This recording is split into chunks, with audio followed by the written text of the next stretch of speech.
Hello and welcome to my world. Today I'm going to show you some details about my 6-wheel drive Tamiya Bull Head truck that I call Chernabog. And in this video I'm going to show you what the truck looks like with the body and the rear chassis cover removed. If you haven't seen the first video that I did on this truck, I'll leave a link to that video in the description below.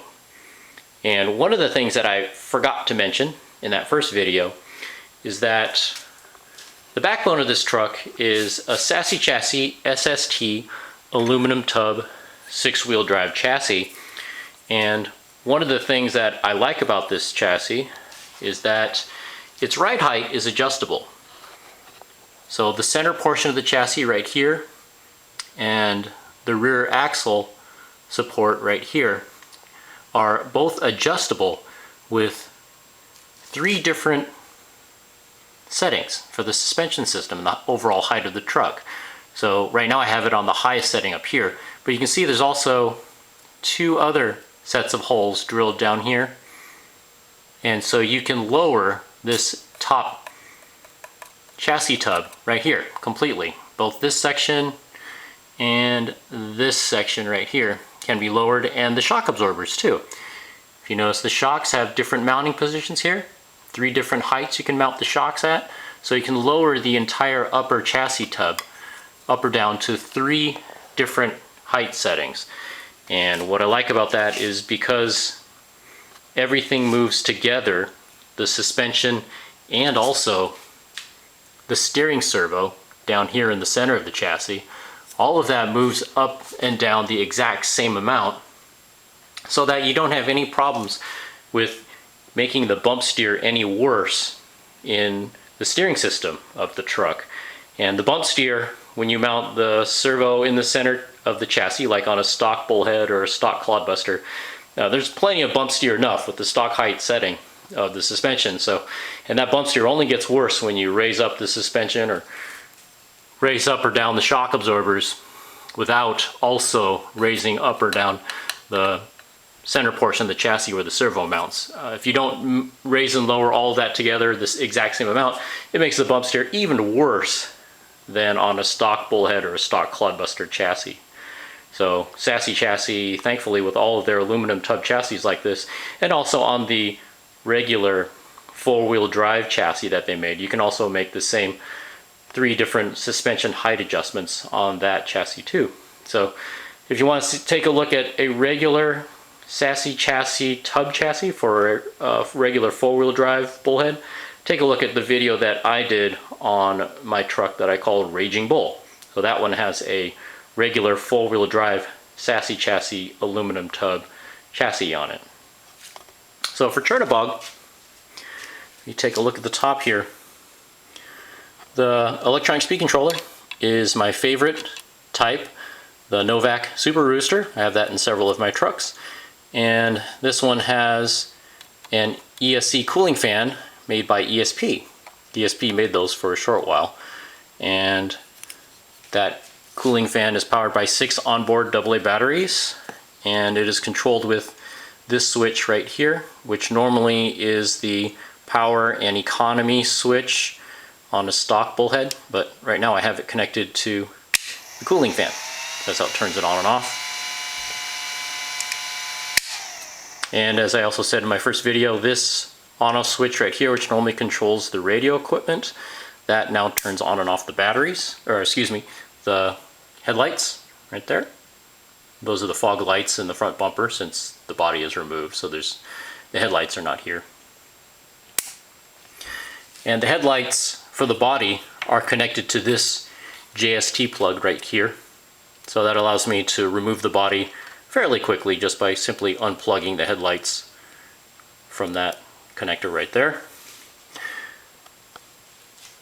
The headlights and the cooling fan are all powered by 6 AA NiCad rechargeable batteries, which are in these 3 battery holders right here, right there, and right there. And these 3 AA battery holders were made by Radio Shack, so I bought those at the local Radio Shack back in the day. And these are the same battery holders that I later bought for Raging Bull. And speaking of Raging Bull, you notice there are some similarities between Chernabog and Raging Bull. And that's because Chernabog kind of was the guinea pig for my later Tamiya Bull Head Raging Bull. And I copied a lot of the exact same headlight and fog light, electrical system, the wiring layout, the battery holders, everything. I copied all of that stuff directly from Chernabog when I built Raging Bull recently. Continuing on with the electrical components, the receiver is a high-tech shredder, same model as that is in my Clodzilla 4 Gravedigger truck, and it's just a simple 2-channel AM receiver, so I am controlling this just with a really simple and outdated 2-channel AM radio. It works fine. I have absolutely no problems with it, so I have no reason to change it. And so because it's only a 2-channel radio, I don't have any fancy steering mixing, or this truck only has one servo in it, just a steering servo. So I don't have crab steering or anything fancy like that. The lights are not controlled with my radio control or anything like that. So it's just real simple 2-channel throttle and steering, and then that's it. So it works fine for me, and I've used the same radio for decades now, so I don't see any reason to have to change it or upgrade it or anything like that. All of the wiring is Dean's wet noodle 12 gauge wire, and all of the plugs and connectors on the batteries, ESC, and on the motors are Dean's Ultra plugs. The body mounts right here on the front and on the rear are old ESP Clodzilla body mounts that originally came with the Clodzilla 4 chassis kit that I bought for my Gravedigger truck. And when I built Chernabog, I had access to a machine shop at work, so I had the machinist there cut them down a little bit shorter for use on Bullhead's big rig semi-truck body, so that way they fit on here perfectly. At that time that I built Chernabog, they did not have any easily available aftermarket aluminum body mounts for the Bullhead, so I had to make these on my own, or modified some existing Clodbuster body mounts to fit on this chassis and to fit on the Bullhead body. These chassis braces underneath the body mounts right there in the front and the rear, I made those myself from some aluminum stock that I bought from the local hardware store. So those were very easy to make, just cut them to length and drilled some holes to mount them on the chassis.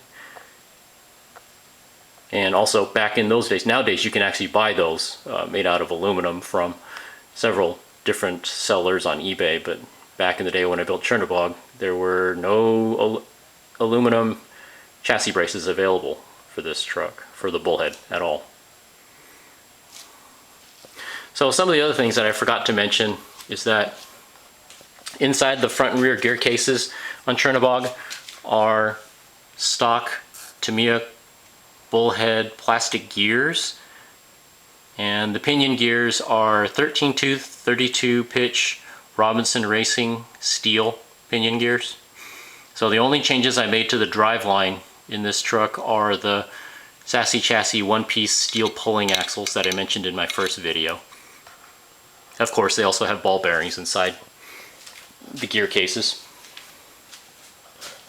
So that's also with the front, except the front, in addition to having the stock Bullhead plastic gears, it also has the stock Bullhead Tamiya drive shafts inside the axle tubes, and also stock stub axles inside the steering knuckles down there.